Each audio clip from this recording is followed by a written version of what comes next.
நந்தகுமார் சிறப்பு பொதுக்குழுவில் பகிரப்பட்ட நிறைய கருத்து குற்றச்சாட்டுகள் பரஸ்பரம் பார்த்தோம். இது வந்து பொலிட்டிக்கலாக பார்க்கும்போது கொள்கை எதிரியை வந்து மயிலிறகால் வருடுகிறார்கள், அரசியல் எதிரியை வைத்து செய்கிறார்கள் அப்படிங்கிற தொடவே இல்லை. இது சீரியஸான இஷ்யூ வந்து எஸ்ஐஆர் இருக்குது. அந்த சம்பவங்கள் தொடர்பாக கூட நாம் தமிழர் தன்னுடைய கருத்தை பதிவு செய்திருக்கிறது. இந்த விவகாரம் மீண்டும் அரசியலாகவே மடைமாற்றப்படுகிறதா, இல்லை இதில் நடந்த குற்றமா, எப்படி பார்க்கலாம், எப்படி பார்க்குறீங்க நந்தகுமார்? இல்லை, இதில் இப்போது கவி பேசும்போது ஒன்று சொன்னார், தாவேக்கா வந்து நெரேட்டிவ் செட் பண்ணுறாங்கன்னு. ஊர் உலகத்துக்கே தெரியும் நெரேட்டிவ் செட்டிங்கில் வந்து கிங் யாருங்கிறது. இப்போ கூட அவர் சொன்னார், எஸ்ஐஆர் நடத்துறதுல வந்து குடியுரிமையவே கேள்வி கேட்குற அளவுக்கு இன்றைக்கி எஸ்ஐஆருங்கிறது வந்து குடியுரிமையை கேள்வி கேட்கக்கூடியது இல்லை, வாக்குரிமைக்கு உண்டான அத்தாட்சியை பண்ணுறது. இதே நெரேட்டிவை தான் சிஏஏ நடத்தும் போது இதே திராவிட முன்னேற்ற கழகம் அதனுடைய கூட்டணி கட்சியை சார்ந்தவங்க பூரா ஷாகின்பாகில் வந்து டிசம்பர் மாதம் உட்கார்றாங்க போராட்டத்தில். தமிழ்நாட்டில் போராட்டம் ஆரம்பித்தது எப்போ தெரியுமா? 60 நாள் கழிச்சு பிப்ரவரி மாதம் இங்கே ஆரம்பிக்கிறாங்க. அது வரைக்கும் இவங்களுக்கு சிஏஏவை பற்றி என்ன விதமான விழிப்புணர்வும் இல்லையா? அப்படியே வந்தாலும் அந்த சிஏஏ நேரத்தில் வந்து இவங்க செட்டிங் பண்ண நேரேட்டிவ் என்ன? சிஏஏ வந்தால் இந்தியாவில் முஸ்லீம்களே உயிர் வாழ முடியாது, யாருமே இருக்க முடியாது, எல்லாத்தையும் கொண்டு போய் பட்டியல் அடைச்சிடுவாங்க, கொட்டையில் அடைச்சிடுவாங்க, நாடு கடத்திடுவாங்க, முஸ்லீம்களே இந்தியாவில் வாழ முடியாத சூழ்நிலை ஆயிரும். இந்த நெரேட்டிவை செட் பண்ணது யாரு? தாவேக்காவா? அப்போ இன்னைக்கு உங்களுக்கும் முஸ்லீம் நண்பர்களுக்காக ஆரம்பிக்கலையா? அதுதான் சொல்ல வரேன். இது வேற எந்த கட்சியாவது சொல்லிச்சா? அப்போ இத்தனை பேருக்கு வந்து எல்லாத்துக்கும் நமக்கு வந்து பார்த்தீங்கன்னாக்கா முஸ்லீம் நண்பர்கள் இருக்காங்க. ஏதாவது இன்னைக்கு வரைக்கும் இந்திய முஸ்லீம்கள் யாரோ ஒருத்தருக்கு இந்தியா லெவலில் சிஏஏனால குடியுரிமை பறி போன சான்றை ஏதாவது ஒன்று கொடுக்க முடியுமா? அப்போ நேரேட்டிவை செட் பண்ணுறது யார் இங்கே? தாவேக்காவா? அப்போ இந்த சம்பவத்தில் நந்தகுமார் இந்த சம்பவத்துக்கு வந்துருக்கு. இந்த சம்பவத்தில் யார் நேரேட்டிவ் செட் பண்றது? நம்ம சொல்றோம்னா நம்ம வரலாறு சொன்னாதானே செட் பண்றது யாருன்னு வரும். அப்போ இந்த எஸ்ஐஆருக்கு இன்னைக்கு என்ன நெரேட்டிவ் செட் பண்றாங்க? முஸ்லீம்கள் வாக்காளர்கள் போயிடுவாங்க, எஸ்சி எஸ்டிக்கு எதிரான வாக்காளர் போயிடுவாங்க. அதை இன்னொரு என்ன பண்ணாங்க? பீகாரில் வந்து நீக்கப்பட்ட அத்தனை வாக்காளர்கள் பெரும்பாலான வாக்காளர்கள் வந்து முஸ்லீம் வாக்காளர்கள்.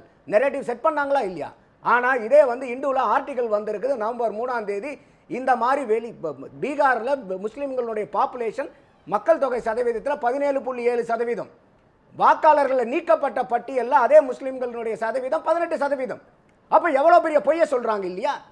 அப்போது இது அதே மாதிரி ஒரே தொகுதியில் வந்து 80,000 முஸ்லீம்களை நீக்கிட்டாங்க. எந்த தொகுதின்னு கேட்டால் பதில் இல்லை. அப்போது இந்த மாதிரி நெரேட்டிவை செட் பண்ணுற பொய் பிரச்சாரத்தை ராங் ப்ராபகண்டா செட் பண்ணக்கூடிய பொய்யான தகவல் சார். 37% நீக்கிருக்காங்க, 17% முஸ்லிம்கள் இருக்காங்க, 37% நீக்கிருக்காங்க, 2 முறை நீக்கிருக்காங்க. இதுல அனாலிசிஸ் பண்ணிருக்காங்க. நீங்க வாட்ஸ்அப்ல வச்சு பேசாதீங்க. இல்ல ஆக்கப்பூர்வமான ரிப்போர்ட் அனாலிசிஸ் பொய்யான தகவல்களை சொல்றீங்க. இதுதான் நரேட்டிவ். இன்னொன்னு சிஏஏல பாதிக்கப்பட்ட அஸ்ஸாம்ல பாதிக்கப்பட்டவர்கள் இருக்காங்க. இப்போ பீகாரை பத்தி பேசிட்டு இருக்கீங்க, உடனே அசாம் போறீங்க. நீங்க சிஏஏ சொன்னீங்க. அசாமுக்கு வந்து ஏன் வந்து சிஏ இது நடத்தல, எஸ்ஐஆர் நடத்தல? அங்கேயும் நடத்துவாங்க. ஆனா அங்க இருக்கக்கூடிய பிரச்சனை வேற. அங்க குடியுரிமையை விவரிக்க வேண்டிய கட்டாய தேவை இருக்கு. இதுக்குள்ள வந்துடலாம். அப்போ இந்த இடத்தை எதுக்காக இந்த பின்னணியில நீங்க பார்க்கணும்னு சொல்றேன், புரிஞ்சுக்கிறேன். ஏன்னா யார் ஒன்னு சொல்லும் போது அவங்க எப்பேற்பட்ட பின்புலத்திலிருந்து வராங்கிறத வச்சு தானே அவர் சொல்றது உண்மையா பொய்யான்னு எடுக்க முடியும்.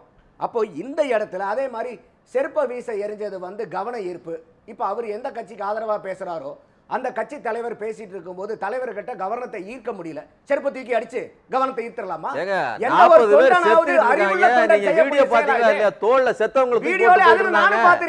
ஒருத்த கையில புடிச்சுக்கிட்டு ஒத்த கையில புடிச்சுக்கிட்டு செருப்பை வீசுறான். பதட்டத்தில் இருக்க ஒத்த கையில வீசி போனா மக்கள் பூரா அமைதியா நிக்கிறாங்க. அப்போ அமைதியா நிக்கிறாங்களா? செட் பண்றது யாரு? அப்ப இதனாலதான் இப்ப ஒரே நிமிஷம் ஸ்ரீதர் நான் பேசிடுறேன். அதே மாதிரி இன்னைக்கு அரசாங்க அதிகாரிகள் பூராமே வந்து இன்டர்வியூ கொடுத்தாங்க. இதே அரங்கத்தில் உட்கார்ந்து சான்றுகளோட அந்த அதிகாரிகள் எவ்வளவு பெரிய பொய்யை மூடி மறைக்கிறாங்கிறது பூரா நான் விளக்கியிருக்கேன். பார்க்காதவங்கிறது அந்த வீடியோலாம் உங்க காணொலியில இருக்கு. அப்போ இந்த இடத்துல கரண்ட் கட் பண்றதை பத்தி பேசுறாங்க. ஏடிஜிபி, அந்த எலக்ட்ரிசிட்டியினுடைய சீஃப் இன்ஜினியர், அந்த மாவட்டத்தினுடைய இன்ஜினியர், அடுத்தது கலெக்டர், 3 பேரும் சேர்ந்து இதெல்லாமே சிபிஐ கிட்ட இருக்கு, இன்வெஸ்டிகேஷன் ஏஜென்சி கிட்ட இருக்கு. அதோட முடிவில் நமக்கு யார் குற்றவாளிகள் என்பது தெரிந்துவிடும் அப்படின்னு நம்பலாம். இப்போ இதுக்கு முன்னாடி இன்னொரு நேரேட்டிவ் மூவ் ஆகுது இல்ல, அது சிறப்பு பொதுக்குழுவில் இந்த பேச்சு அப்படின்னு எப்படி பார்க்கலாம்னு கேட்குறேன். இது வந்து இப்போ நீங்க சொல்ற நேரேட்டிவ் வந்து மீண்டும் அதை நோக்கி தான் நகர்தான் தான் நான் முன்னாடியே கேட்டேன் உங்ககிட்ட கேட்கும்போது. அதைத்தான் நான் சொல்ல வரேன். இன்னைக்கு வரைக்கும் இது வந்து சிறப்பு பொதுக்குழுவில் இதே வந்து நார்மல் பொதுக்குழு கூட்டம் இல்லை, இது சிறப்பு பொதுக்குழு கூட்டம்.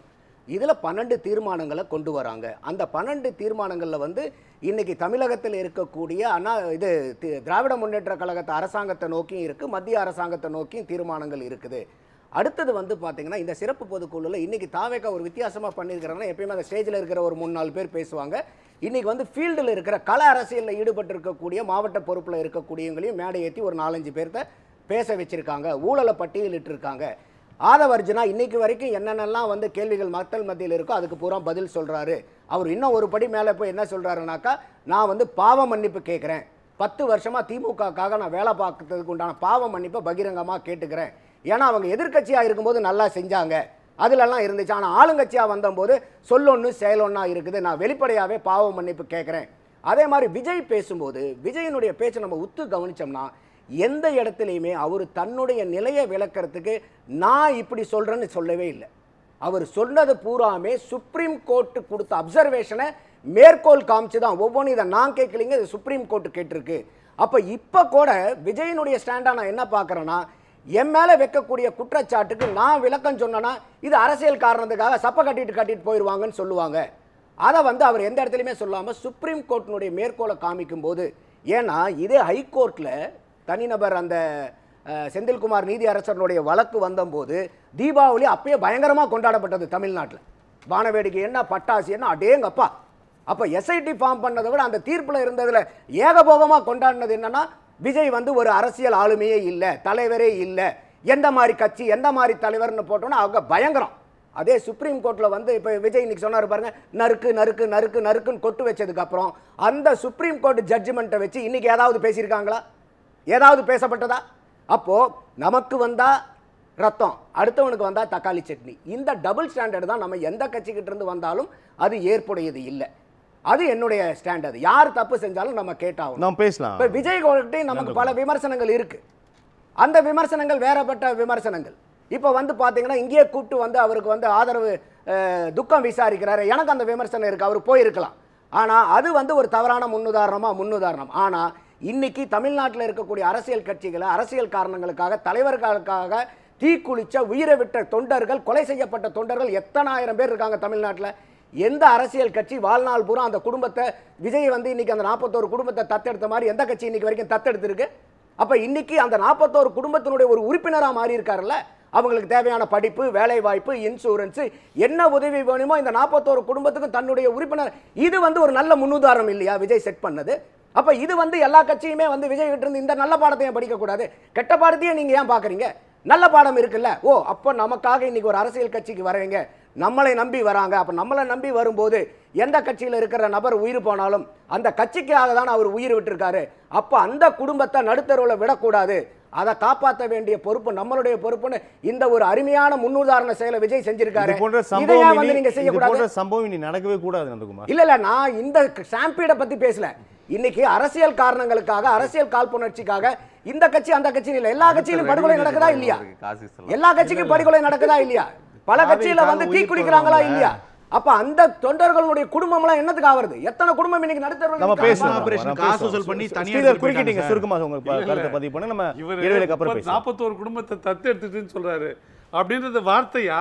திமுக ஏற்கனவே நிறைய வாக்குறுதி கொடுக்குதுல்ல, அது போல இது ஒரு வாக்குறுதியா? இது ஒரு லீகல் கான்ட்ராக்டா, ஒரு ஒப்பந்தம்? நீங்க விஜய் எது சொன்னாலுமே ஏத்துக்கொள்ளவே மாட்டீங்க. நான் இல்லங்க, நீங்க சொல்லுங்க. காலில் விழுந்து அழுதார்ன்றதை கூட ஏத்துக்கல நீங்க. நான் ஏத்துக்கல, அவர்ல சொல்லணும். நீங்க சொல்றீங்க, நான் சொல்றேன், அவர் ஏன் சொல்ல மாட்டார்? ஆமாங்க, இல்ல இல்ல யாரும் சொல்ல வேண்டியது அவங்க தான் பதிவு பண்ணாங்க. நானும் நீங்க போய் பேட்டி எடுக்கல. ஆமா ஆமா, இதே தொலைக்காட்சி மெயின்ஸ்ட்ரீம் மீடியா போய் அவங்க கேக்குறாங்க. அது வெளிய வர கூடாதுல, அது திட்டமிட்டு விடுவிக்கப்படுது. வெளிய வந்தனால நமக்கு தெரியுது. ரொம்ப சின்ன சொல்லுங்க, யாருமே சொல்லல, எப்படி தெரிஞ்சது? அவர் அப்படியே 41 குடும்பத்தை எடுத்து காப்பாத்திட்டாருங்க. அந்த குழந்தையே நீங்க தான் வானே அந்த மாதிரி அவர் பேசுறாரு. என்ன ஆதாரம் இருக்குல்ல? இப்போ எடுத்துக்கிட்டார்ல, இந்த 41 குடும்பத்துக்கு ஆளுக்கு 2 கோடி ரூபாய் போட்டிருக்காருங்க, டெபாசிட்ல வச்சுட்டாரு. அதுலேருந்து வர வருமானத்தில் அந்த குடும்பம் நடந்துக்கும் அப்படின்னு சொன்னா அதெல்லாம் நம்ம நம்புவதற்கான ஒரு வாய்ப்பு இருக்கு. வார்த்தைன்னா யார் வேணும், எல்லாரும் தானே சொல்றாங்க. 50 ஆண்டு காலம் அந்த திராவிட கட்சிகள் 70 ஆண்டு இருந்தால் திராவிட கட்சி அதானே சொல்லுது. அதாவது தேர்தல் வாக்குறுதி நம்ம நம்பி தானே வாக்களிக்கிறோம். அதையே வச்சுட்டு இவர் என்னமோ நடந்துட்ட மாதிரியும் அதனால அவர் மாபெரும் ஒரு மனிதாபிமானியும் பேசுறத நம்ம தொடர்ந்து பேசலாம். நான் வரேன் ஆனந்த் ஆனந்த் பேசுவோம். நான் மீண்டும் வரேன். நான் வரேன் பேசலாம். செஞ்சாலும் நம்ம அதை இல்ல, பாராட்டலாம். நம்ம பேசலாம். அது அறிவிப்பு தான். குடும்பத்துக்கு வந்து செய்யலன்னா அதையும் நம்ம விமர்சிக்க நம்ம பேசலாம்.